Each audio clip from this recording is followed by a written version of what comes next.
लोकसभा चुनाव के प्रथम फेज में राजस्थान में 12 लोकसभा सीटों पर चुनाव हुए। हालांकि इन सीटों का अगर आंकलन करें तो 3 से 4 सीटों पर रोचक मुकाबला देखने को मिल रहा है। यूँ कह सकते हैं कि टक्कर दोनों ही प्रमुख पार्टियों में देखने को मिल रही है। अब एक एक सीट का हम आंकलन कर लेते हैं। दौसा सीट, यहाँ से कांग्रेस से मुरारीलाल मीणा मैदान में थे और बीजेपी का जिक्र कर लें तो कन्हैयालाल मीणा मैदान में। हालांकि इस सीट पर मतदान हो चुका है, लेकिन इस सीट पर प्रतिष्ठा का सवाल भी खड़ा हो गया था। जिस तरह किरोड़ीलाल मीणा मतदान के दिन लगातार एक एक मतदान केंद्रों पर जा रहे थे और लगातार यूँ कह सकते हैं कि किरोड़ीलाल मीणा की प्रतिष्ठा का सवाल भी सीट को जिताना है।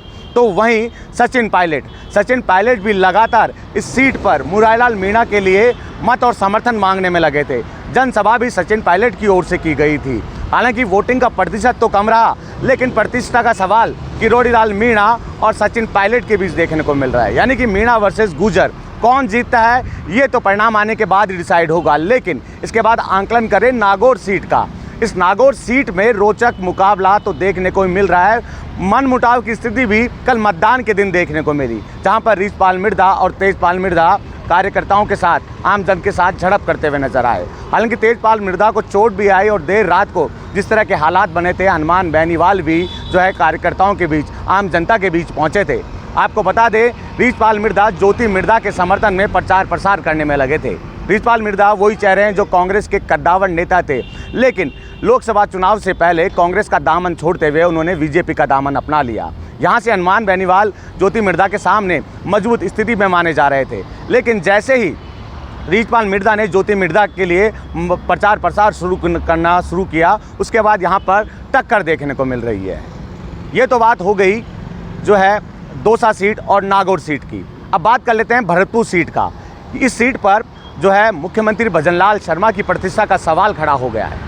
एक तरफ जाट वोटर्स नाखुश थे, राजपूत वोटर्स नाखुश थे, उनको मनाने की कवायद मुख्यमंत्री भजनलाल शर्मा की ओर से लगातार की जा रही थी।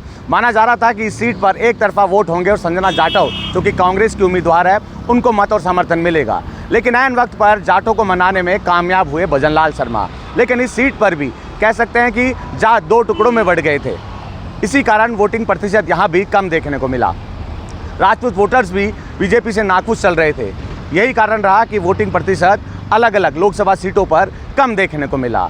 इस सीट पर भी जोरदार टक्कर साफ तौर पर देखने को मिल रही है। अब बात कर लेते हैं झुंझुनू की। झुंझुनू से सुखकरण चौधरी बीजेपी के उम्मीदवार हैं, तो वहीं कांग्रेस से बृजेंद्र ओला। हालांकि बृजेंद्र ओला शुरुआत से मना कर रहे थे कि वो चुनाव मैदान में नहीं उतरेंगे, लेकिन पार्टी के कहने पर वो मैदान में उतरे। और बृजेंद्र ओला सचिन पायलट गुट से आते हैं, लगातार सचिन पायलट भी उनको लेकर सक्रिय रहे थे।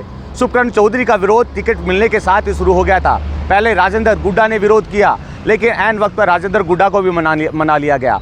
कल मतदान के दिन भी सुखकरण चौधरी और उनके साथ पुलिस वालों के साथ झड़प भी हुई थी, मनमुटाव भी देखने को मिला था। तो ये 4 सीटें हैं जहां पर रोचक मुकाबला देखने को मिल रहा है। आमने सामने की टक्कर साफ तौर पर देखने को मिल रही है, लेकिन जब परिणाम सामने आएगा तो स्थिति साफ हो पाएगी। वसंत पांडे, TV9 जयपुर।